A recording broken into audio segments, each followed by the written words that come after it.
warahmatullahi wabarakatuh. Waalaikumsalam warahmatullahi wabarakatuh. Apa kabar nenek-nenek hari ini? Alhamdulillah baik. Oke, baik. Perkenalkan, nama saya Sari Ismawati, mahasiswa Politeknik Altara D3 Keperawatan.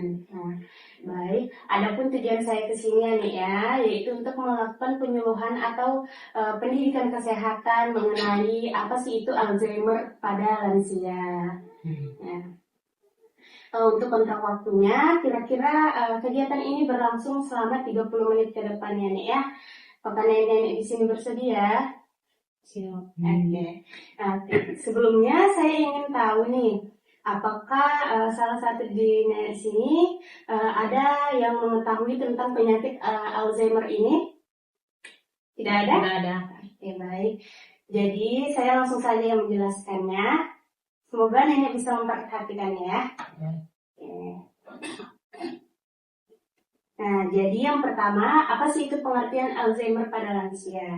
Nah, penyakit Alzheimer ini adalah penyakit pada otak yang menyebabkan kerusakan sel saraf sehingga kemampuan daya ingat, berpikir, dan juga perilaku menurun secara bertahap. Nah, penyakit ini tuh paling sering terjadi pada lansia dan juga merupakan penyebab utama pada demensia.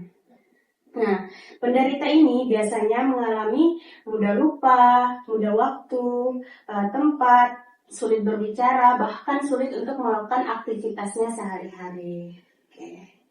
Baik, selanjutnya kita masuk ke penyebab Alzheimer pada lansia ini. Nah, ini bisa lihat di sini. Jadi yang pertama yaitu adalah riwayat keluarga dengan penyakit Alzheimer. Nah, semisal keluarga sebelumnya ada yang terkena penyakit Alzheimer ini juga dapat meningkatkan resiko karena faktor genetik. Nah, yang kedua yaitu adalah tekanan darah tinggi. Nah, tekanan darah tinggi yang tidak terkontrol ini juga dapat merusak pembuluh darah di otak sehingga meningkatkan resiko kerusakannya sel otak. Nah, yang ketiga yaitu adalah diabetes. Nah, kadar gula darah yang tinggi dalam jangka panjang ini juga dapat mengganggu fungsi otak dan juga meningkatkannya risiko penurunan daya ingat. Baik, selanjutnya itu adalah kolesterol tinggi. Nah, kolesterol yang tinggi juga dapat menyebabkan penyumbatan pembuluh darah termasuk yang menuju ke otak kita. Selanjutnya yaitu adalah kurangnya aktivitas fisik seperti jarang berolahraga. Ini juga dapat menurunkan kesehatan otak dan juga mempercepat penurunan fungsi kognitif. Yang terakhir yaitu adalah pola makan yang tidak sehat. Sering mengkonsumsi makanan yang tinggi akan lemak, gula, garam, dan juga rendah nutrisi dapat meningkatkan resiko penyakit yang berkaitan dengan penyakit Alzheimer ini. Selanjutnya, adapun tanda dan gejala Alzheimer pada lansia ini. Jadi ada dibagi menjadi 3 tahap. Nah, yang pertama yaitu adalah tahap awal. Nah, di tahap awal ini lansia mulai mudah lupa, terutama kejadian yang baru terjadi dan juga sering bingung akan tempat dan waktu dan akan sering mengulang-ulang pembicaraan dari mulutnya. Yang kedua yaitu adalah tahap sedang. Nah, penderita mulai sulit melakukan aktivitas sehari-hari di rumah. Selain itu munculnya perubahan perilaku dan juga emosi seperti mudah marah, mudah gelisah, dan juga mudah cemas. Yang ketiga yaitu adalah tahap lanjut. Nah, pada tahap ini biasanya lansia juga tidak akan dapat mengenali keluarganya sendiri dan juga akan sulit makan, sulit berjalan, ataupun sulit berbicara, dan juga membutuhkan bantuan penuh dari orang lain atau orang di rumah kita. Selanjutnya adalah komplikasi Alzheimer pada lansia. Yang pertama yaitu adalah akan kesulitan makan dan juga kesulitan minum. Misalnya, lansia dapat mengalami gangguan menelan sehingga sulit makan dengan baik ataupun juga sulit minum dengan baik. Yang kedua yaitu adalah malnutrisi dan dehidrasi.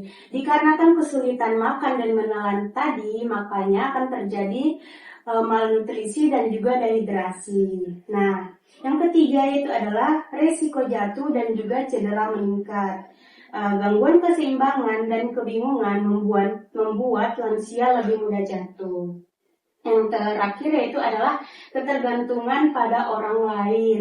Pada tahap lanjut, penderita membutuhkan bantuan orang lain untuk melakukan aktivitasnya sehari-hari. Baik, selanjutnya ada pun perawatan Alzheimer pada lansia. Nah, yang pertama yaitu membantu aktivitas sehari-hari. Lansia dibantu dalam kegiatan seperti mandi, makan, berpakaian, dan juga berjalan sesuai dengan kemampuannya. Yang kedua yaitu menjaga lingkungan agar tetap aman. Rumah dibuat aman agar lansia tidak mudah tersesat, jatuh, atau mengalami cedera. Nah, selanjutnya itu adalah memberi dukungan emosional. Keluarga perlu memberikan perhatian, kesabaran, dan juga dukungan agar lansia tetap merasa tenang dan juga nyaman. Yang terakhir yaitu adalah mengatur pola makan dan istirahat. Lansia perlu diberikan makanan bergizi serta waktu istirahat yang cukup untuk menjaga kesehatannya. Selanjutnya ada pun pengobatan Alzheimer pada lansia. Nah, sebenarnya belum ada obat yang mampu menyebabkan penyakit Alzheimer ini, tetapi obat dapat juga membantu mengurangi gejalanya. Seperti yang pertama yaitu adalah obat donepezil yang membantu meningkatkan daya ingat dan juga fungsi otak. Yang kedua ada obat rivastigmine yang membantu memperbaiki kemampuan berpikir dan juga aktivitasnya sehari-hari. Nah, yang obat ketiga yaitu adalah obat memantine, membantu mengontrol gejala pada tahap sedang hingga berat. Nah, tetapi penggunaan obat ini harus sesuai dengan anjuran dokter agar tetap aman dan juga efektif. Oke, selanjutnya ada pun pencegahan Alzheimer pada lansia. Nah, yang pertama yaitu aktivitas fisik rutin seperti berolahraga, senam ringan, ataupun jalan kaki di pagi hari ataupun di sore hari 10-30 menit sesuai dengan kemampuan nenek-nenek di sini ya. Nah, karena itu dapat membantu menjaga kesehatan otak. Nah, yang kedua yaitu adalah latihan otak seperti membaca ataupun menyelesaikan teka-teki. Ini dapat membantu melatih daya ingat. Yang ketiga yaitu adalah pola makan sehat seperti mengkonsumsi makanan bergizi seperti sayur, buah, ataupun ikan juga membantu menjaga fungsi otak. Nah, yang selanjutnya itu adalah pemeriksaan kesehatan yang rutin juga dapat mencegah kerusakan pembuluh darah di otak. Yang terakhir yaitu adalah aktif bersosialisasi seperti berinteraksi dengan keluarga, teman, ataupun tetangga. Juga dapat membantu menjaga kesehatan mental dan juga fungsi otak. Oke, selanjutnya kita masuk ke mitos fakta penyakit Alzheimer pada lansia ini. Yang pertama mitosnya, Alzheimer adalah penyakit penuaan normal. Nah, faktanya Alzheimer ini adalah penyakit pada otak, bukan proses penuaan biasa. Yang kedua, mitosnya itu adalah Alzheimer ini hanya terjadi pada lansia. Nah, faktanya Alzheimer ini juga dapat terjadi pada tahap awal pada orang dewasa, tetapi umumnya terjadi pada lansia. Yang ketiga, mitosnya itu adalah pikun biasa itu sama juga dengan Alzheimer.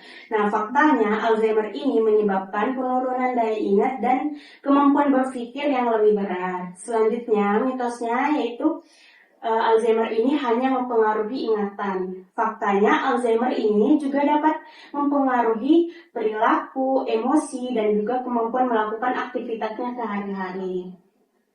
Nah, yang terakhir mitosnya Alzheimer ini tidak dapat ditangani. Nah, faktanya gejala Alzheimer ini juga dapat dikelola dengan baik melalui pengobatan, terapi, dan juga perawatan yang tepat. Ya. Baik, materi edukasi kesehatan saya tentang Alzheimer ini sudah selesai. Sekarang saya akan buka sesi tanya jawab. Jika ada yang ingin mempertanyakan kurang jelas mengenai Alzheimer tadi, bisa tanyakan kepada saya. Iya, apakah penyakit ini kira-kira bertahan sampai kapan kalau kena penyakit ini? Baik, pertanyaannya bagus sekali ya. Saya izin menjawab. Mungkin biasanya pada penyakit Alzheimer ini akan bertahan hidup 4-8 tahun. Tetapi di beberapa kasus juga dapat hidup seperti 10 atau 20 tahun ke atas. Sesuai dengan umur, tingkat keparahan, dan juga kondisi. Baik, Nek, apakah sudah jelas? Sudah. Oke, baik, Nek. Terima kasih atas pertanyaannya. Baik, sekarang karena saya sudah tadi menjelaskan materi tentang edukasi kesehatan tadi ini mengenai Alzheimer, sekarang saya ingin bertanya kembali kepada nenek-nenek di sini untuk memastikan apakah nenek sudah mengerti apa yang saya jelaskan tadi. Saya boleh bertanya, kira-kira apa sih salah satu penyebab terjadi Alzheimer pada lansia ini? Tekanan darah tinggi. Oke, betul, Nek. Bagus sekali, pintar. Ada lagi yang bisa menjawab? Kurang aktivitas fisik, Oke. macam olahraga. Bagus ya, Nek ya. Berarti Nenek di sini memperhatikan dan mengerti tentang yang saya jelaskan tadi. Oke, baik. Sekarang materinya sudah selesai ya, Nek ya. Saya izin membagikan ini adalah leaflet atau pendidikan kesehatan yang saya buat mengenai materi Alzheimer pada lansia. Saya bisa bagikan kepada nenek dan bisa baca di rumah ataupun suruh anaknya untuk membaca ya, Nek ya. Terima kasih. Terima kasih. Baik. Baik, Nek, materi saya atau penyuluhan tentang pendidikan kesehatan mengenai Alzheimer ini sudah selesai. Terima kasih atas waktunya ya, Nek ya. Saya izin pamit.